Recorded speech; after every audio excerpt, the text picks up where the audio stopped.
कोई 4 बजे के करीब ऑलिव हार्वर्ड के कदमों में लड़खड़ाहट पैदा हो गई।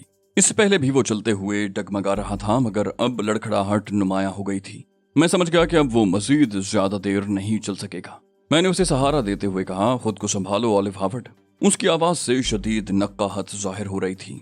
बोला, अब मुझसे बिल्कुल चला नहीं जा रहा अली। मैंने कहा, थोड़ी सी हिम्मत और कर लो, बस अब सुबह होने ही वाली है। उसने कहा, कैसे हिम्मत कर लूं? और दफतन उसके पैरों ने जवाब दे दिया। उसका सारा बोझ मुझ पर आ गया। मैं इस अचानक बोझ को बर्दाश्त न कर सका और उसे लिए हुए रेत पर गिर पड़ा। ऑलिव हार्वर्ड बेहोश हो गया था। मुझे पहले से ही अंदाजा था कि ऑलिव हार्वर्ड आखिरकार मेरे लिए मसला जरूर बनेगा, और वही हुआ भी था। मैंने खुद को संभाला और उठ कर बैठ गया। ऑलिव हार्वर्ड की पुश्त से बंधा हुआ पैराशूट का बंडल अलहदा किया और उसे खोल कर रेत पर बिछा दिया। उसके जूते मैंने एक तरफ रख दिए थे। फिर मैंने ऑलिव हार्वर्ड को रेत पर बिछे हुए पैराशूट पर मुंतकिल कर दिया। वो दुनिया माफिया से बेखबर हो गया था। उसे पैराशूट पर लटाकर मैंने अपने लिए भी पैराशूट बिछा लिया और उस पर लेट गया। लेटने से कबल मैंने मोजे और जूते भी पहन लिए थे। मेरी अपनी हालत भी अच्छी नहीं थी। जहन पर धुंध सी छाई हुई थी और यूं महसूस होता था जैसे मैं बरसों पैदल चलता रहा हूँ। थकन ने मुझे ज्यादा सोचने की मोहलत नहीं दी और नींद ने मुझे भी ऑलिव हार्वर्ड की तरह तमाम तफक्कुरात से बेनियाज कर दिया था।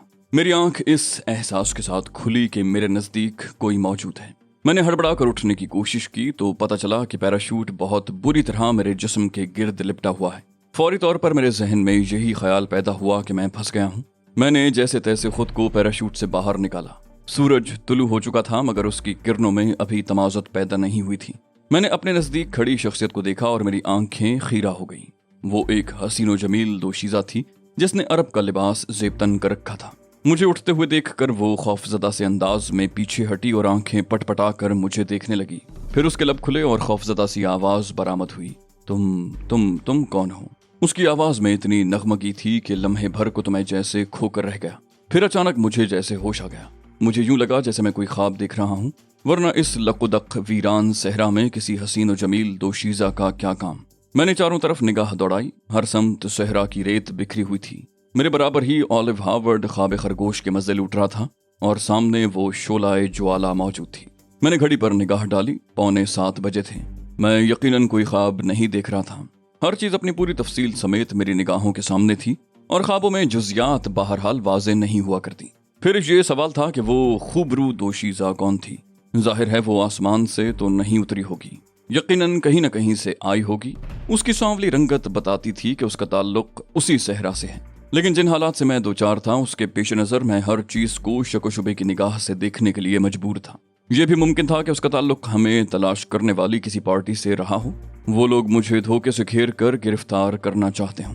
उन्होंने किसी ऐसे जरिए से हमारा सुराग लगा लिया हो जिसके बारे में मैं कोई अंदाजा न लगा सकता हूँ, और उसके बाद उन्होंने हसीनो जमील दोशीज़ा भेज दी हो जिसका मकसद ये हो कि हमें धोखे से किसी मखसूस मकाम तक ले जाए और गिरफ्तार करा दे। मैंने नरम लहजे में कहा, हम मुसाफिर हैं, अपने काफिले से बिछड़ गए हैं। उसने हैरत से हम दोनों को देखा। बोली, मुसाफिर हो, मगर तुम्हारा सामान कहाँ है? वो अरबी बोल रही थी, मगर उसकी अरबी आमतौर पर बोली जाने वाली अरबी से बहुत मुख्तलिफ थी। मैंने कहा, हमारी बदकिस्मती की दास्तान बहुत तवील है खातून, और उसे सुनाने के लिए बड़ा वक्त दरकार होगा। तुम अपने बारे में बताओ कि तुम कौन हो और यहाँ इस वीराने में क्या कर रही हो? वो बोली, मेरा नाम मरजाना है और मेरा ताल्लुक जुराता कबीले से है। मैंने जहन पर जोर देने की अदाकारी करते हुए कहा, जुराता कबीले का नाम मैंने पहले कभी नहीं सुना। मरजाना ने कहा, हमारा कबीला कोई मशहूर कबीला नहीं है। ये एक छोटा सा कबीला है और हम नखलिस्तान में रहते हैं। मैं चौंक पड़ा। नखलिस्तान में? नखलिस्तान कहाँ है? उसने हाथ उठाकर शुमाल मगरिब की तरफ इशारा किया। उधर, यहाँ से ज्यादा दूर नहीं है। मैंने उसकी बताई हुई समत में देखा, मगर मुझे कुछ नजर नहीं आ सका। दरमियान में रेत के टीले हायल थे, लेकिन अगर उसका कहना दुरुस्त था तो इसका मतलब ये था कि अगर इस वक्त इत्तेफाक से मरजाना हमें न देख लेती तो हम उठने के बाद मुखालिफ समत में चल देते, और उसके बाद खुदा जाने हमारा क्या अंजाम होता। मैंने एक तवील सांस लेकर मरजाना की तरफ देखा। मैंने उसकी आंखों में देखते हुए कहा, उधर तो कुछ नजर नहीं आ रहा। तुम तो कह रही हो कि उधर नखलिस्तान है। मरजाना ने हैरत से कहा, ऐसे तुम्हें क्या नजर आएगा? देख नहीं रहे, सामने रेत के टीले हैं और फिर वो नखलिस्तान इतना करीब भी नहीं है। मैं सोच में पड़ गया। ये इम्कान रद्द नहीं किया जा सकता था कि ये उन लोगों की कोई चाल हो, मगर इस रेगिस्तान में प्यास से बिलक बिलक कर मर जाने से तो यही बेहतर था کہ خود کو ان کے حوالے کر دیا جائے۔ بے سر و سامانی کے عالم میں اس ریگستان سے زندہ بچ کر نکلنا ناممکنات میں سے تھا، جبکہ ان لوگوں کی قید سے فرار ہونا بہت آسان تھا۔ میں نے مرجانہ سے کہا، کیا تم ہمیں اس نخلستان تک لے چلو گی؟ مرجانہ نے تعجب سے کہا، تو اور تمہارے خیال میں یہاں کیوں رکی ہوئی ہوں؟ اس بے سر و سامانی کے عالم میں تم کہیں جا بھی نہیں سکتے، تمہارے پاس تو پانی بھی نظر نہیں آ رہا۔ پانی کے بغیر صحرا میں دن کے وقت چند گھنٹوں کے اندر اندر آدمی مر جاتا ہے، کیا تم اتنی سی بات نہیں جانتے؟ میں نے کہا، بالکل جانتا ہوں محترم خاتون، مگر اس وقت ہم مجبور ہیں، کچھ بھی نہیں کر سکتے۔ اگر آپ ہمیں نخلستان تک لے چلیں تو بڑی مہربانی ہوگی۔ مرجانہ نے ناگواری سے کہا، تم کیسی باتیں کر رہے ہو اجنبی؟ میرا باپ قبیلے کا سردار ہے اور تم ہمارے مہمان ہوگے، کیا تم عرب روایات سے واقف نہیں ہو؟ میں نے بوکھلا کر کہا، بہت اچھی طرح واقف ہوں سیدہ مرجانہ، لیکن میں نے سوچا شاید آپ کے قبیلے کی روایات کچھ مختلف ہوں۔ مرجانہ نے بڑی تمکنت سے کہا، ہرگز نہیں، اجنبی مسافر، مہمان نوازی کی عرب روایات کبھی کسی جگہ تبدیل نہیں ہو سکتی۔ اب اپنے ساتھی کو اٹھاؤ اور میرے ساتھ چلو، تمہارا ساتھی بہت گہری نیند سو رہا ہے، کیا یہ بے ہوش ہے؟ میں نے کہا، نہیں سیدہ مرجانہ، یہ بے حد تھک گیا ہے، ہم نے تمام رات پیدل سفر کیا ہے۔ وہ بولی، ہو تب تو تم بھی بے حد تھکے ہوئے ہوگے، تمہارے حلیے سے بھی یہی ظاہر ہو رہا ہے، کیا تمہیں تھکن محسوس نہیں ہو رہی؟ میں نے جھوٹ بولا، کہا معمولی سی تھکن ہے سیدہ مرجانہ، ورنہ حقیقت تو یہ تھی کہ ریگستان میں 25 میل کے قریب پیدل چلنے کے بعد مجھے یوں محسوس ہو رہا تھا جیسے میرے جسم کا جوڑ جوڑ ہل گیا ہو۔ میں نے اولیو ہاورڈ کو جھنجھوڑ کر اٹھانے کی کوشش کی، مگر وہ بالکل بے سدھ پڑا ہوا تھا۔ مرجانہ نے پوچھا، تم نے اپنا نام نہیں بتایا اجنبی مسافر؟ میں نے کہا، مجھے علی کے نام سے یاد کیا جاتا ہے۔ بولی، اور تمہارا یہ ساتھی کون ہے؟ اس کے بارے میں نہیں بتاؤ گے؟ میں نے کہا، یہ میرا دوست ہے سیدہ، ترکی کا باشندہ ہے اور اس کا نام زکریا پاشا ہے۔ وہ بولی، یہ اٹھ کیوں نہیں رہا؟ کیا یہ بہت زیادہ تھک گیا ہے؟ میں نے کہا، یہ زیادہ مشقت کا عادی نہیں ہے، پھر اس کی عمر بھی زیادہ ہے، ورنہ عموماً یہ گہری نیند نہیں سوتا۔ میں نے اولیو ہاورڈ کو جھنجھوڑ ڈالا، کہا، اٹھو زکریا پاشا، آج تو تم گھوڑے بیچ کر سو رہے ہو۔ وہ بولی، اسے اٹھاؤ علی، ورنہ اگر دیر ہو گئی تو سورج آگ برسانے لگے گا اور تمہارے دوست کی حالت ایسی نہیں ہے کہ وہ زیادہ سفر کر سکے۔ اولیو ہاورڈ نے کسمسا کر کروٹ بدلی اور پھر بوکھلا کر اٹھ بیٹھا۔ میں اسے زکریا پاشا کہہ کر مخاطب کر رہا تھا اور اٹھتے ہی اس نے اپنے سامنے مرجانہ کو موجود پایا۔ اجنبیت کے شدید احساس نے اسے ہونق بنا کر رکھ دیا تھا۔ اس نے بوکھلائے ہوئے انداز میں کہا، ہم کہاں ہیں؟ یہ کون ہے؟ یہ سب کیا چکر ہے؟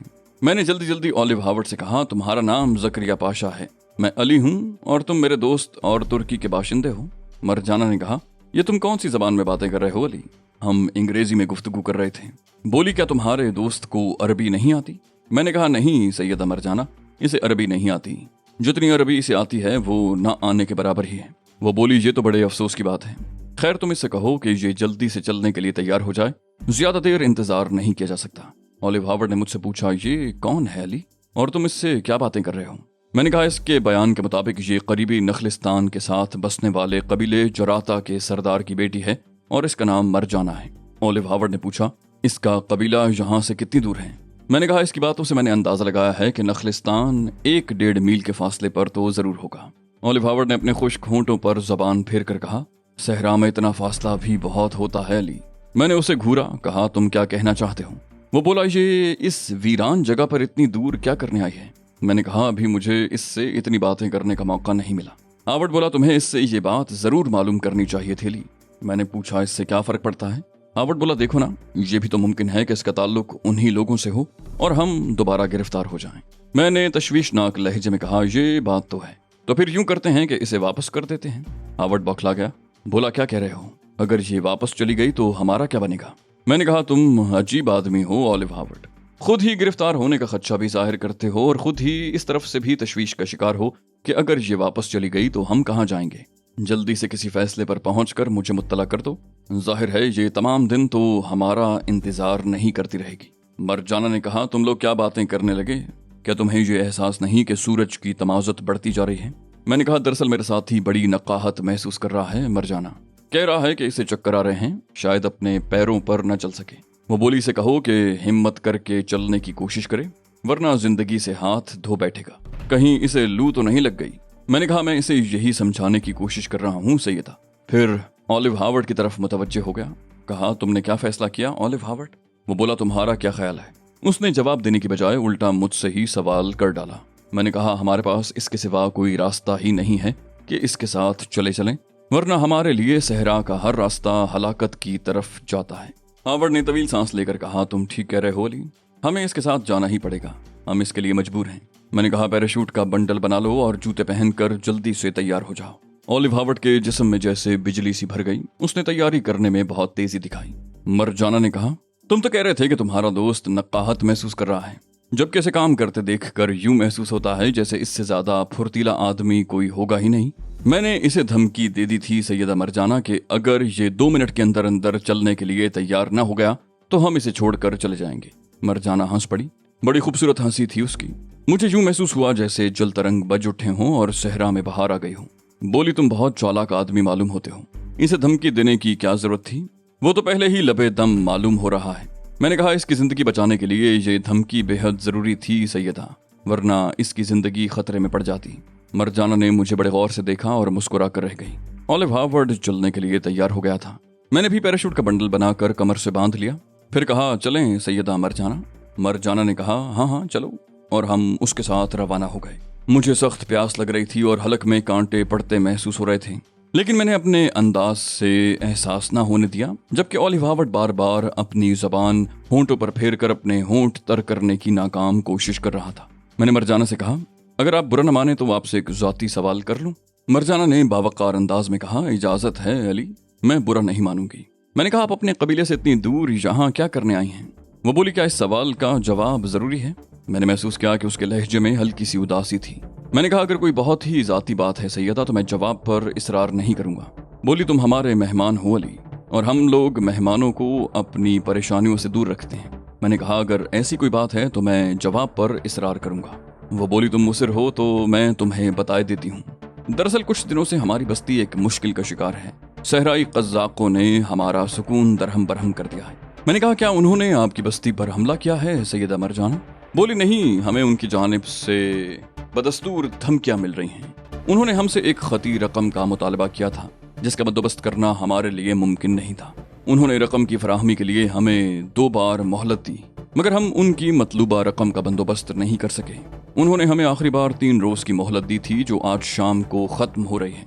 अगर आज शाम कज़ाकों को मतलूबा रकम फराहम न कर दी गई तो वो हमारी बस्ती को तख्तो ताराज कर डालेंगे। मैंने कहा, मेरी समझ में ये बात नहीं आई सैयदा मरजाना कि कज़ाकों और आपकी यहाँ आमद में क्या निस्बत है? क्या आप यहाँ रकम का बंदोबस्त करने आई हैं? वो फीके अंदाज से मुस्कुराई। बोली, यही समझ लो। दरअसल हमारी बस्ती के मुतव्वा ने एक अमल बताया था जो दफ़ा मसाइब के लिए बहुत मुजर्रब है, मगर इस अमल के लिए 2 कड़ी शराइत हैं। एक तो ये कि अमल कोई ऐसी दोशीज़ा करे जो बाकिरदार हो, और दोम ये कि अमल ऐसे मकाम पर किया जाए जहाँ वीराना हो और आबादी से कम इतनी दूर हो कि वहाँ तक कोई आवाज़ न पहुँच सकती हो। चुनाचे मैंने अमल करने के लिए ये मकाम मुंतखब किया। मैंने हैरत से मरजाना को देखा। वो बड़ी नाकाबिल यकीन बातें कर रही थी। इस किस्म की बचकाना बातों से तो आम आदमी को भी मुतमईन नहीं किया जा सकता था। मरजाना को तो झूठ बोलने तक का सलीका नहीं था। मुझे यकीन हो गया कि वो उन्हीं लोगों की एजेंट थी, लेकिन मुझे उन लोगों पर हैरत हुई। उन्हें चाहिए था कि मुझे फांसने के लिए किसी ज़हीन एजेंट को भेजते। मरजाना तो हद दर्जे की बेवकूफ़ थी, लेकिन फिर मैंने सोचा कि वो अपनी इस वीराने में मौजूदगी का इसके अलावा या इससे मिलते जुलते किसी जवाज़ के अलावा कोई जवाज़ पेश भी तो नहीं कर सकती थी। मरजाना ने कदरे झेंपे हुए अंदाज में कहा, मुझे इस तरह मत देखो, मैं ज़ईफ़ुल एतक़ाद नहीं हूँ, रासिख़ुल अक़ीदा ज़रूर हूँ। मैंने कभी कोई वजीफ़ा या अमल नहीं किया, लेकिन इस बार मामला ऐसा आ पड़ा कि मैं मजबूर हो गई।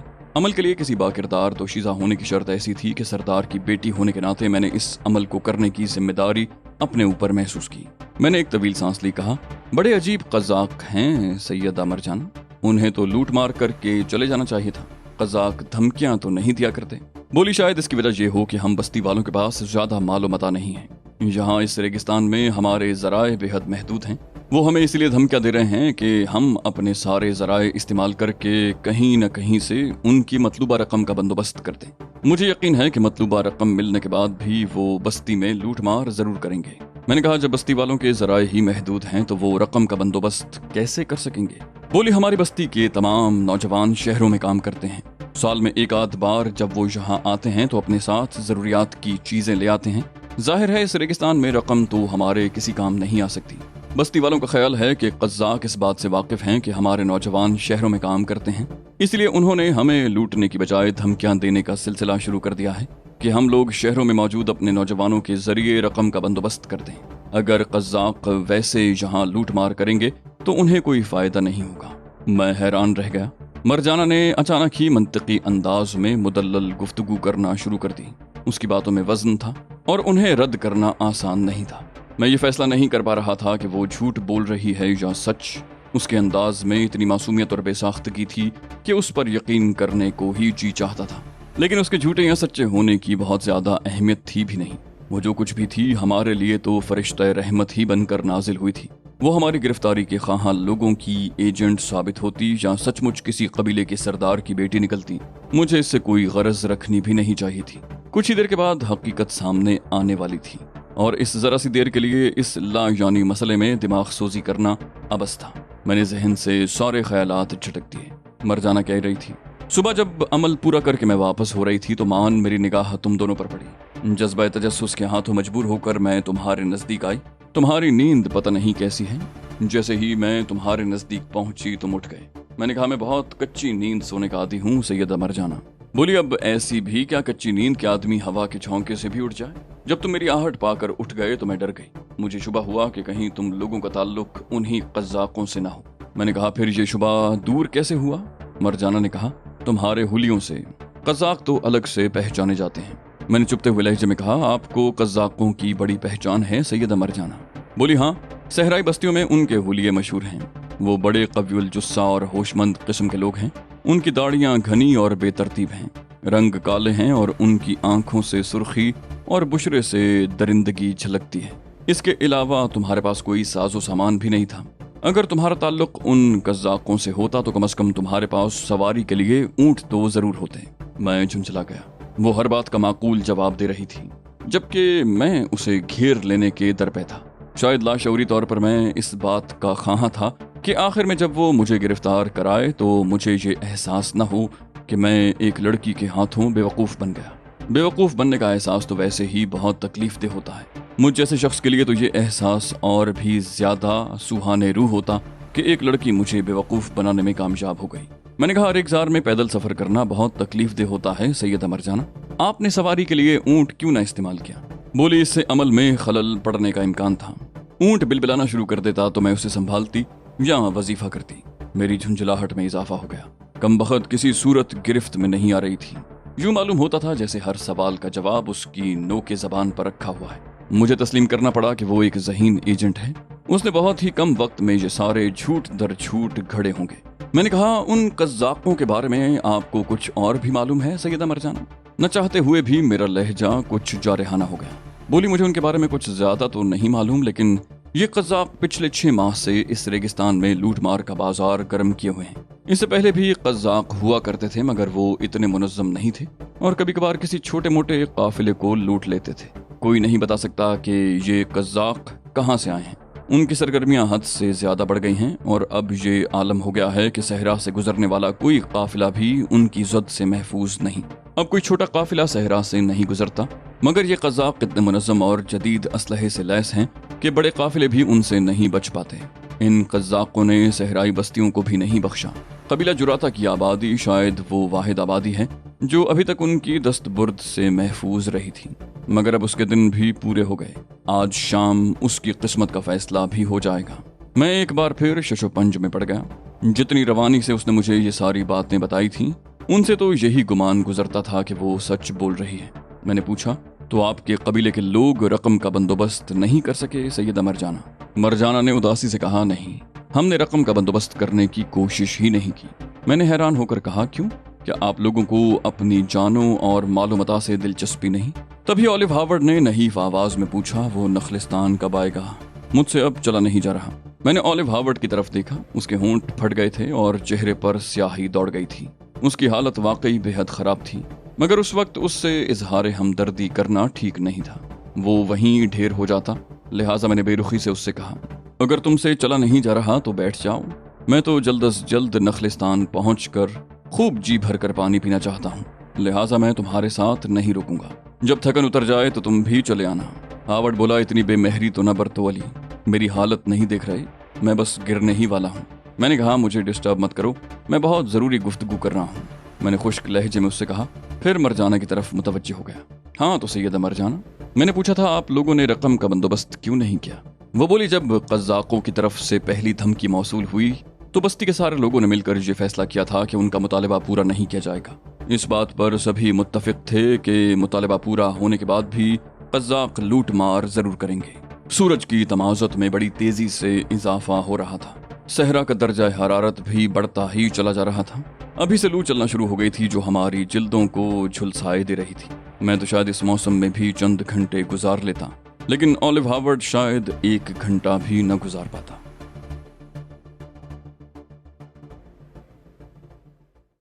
तो दोस्तों, ये थी हमारी आज की एपिसोड। उम्मीद करते हैं आपको हमारी कहानी पसंद आई होगी। जाने से पहले इस वीडियो को लाइक कीजिए और शेयर करना मत भूलिए।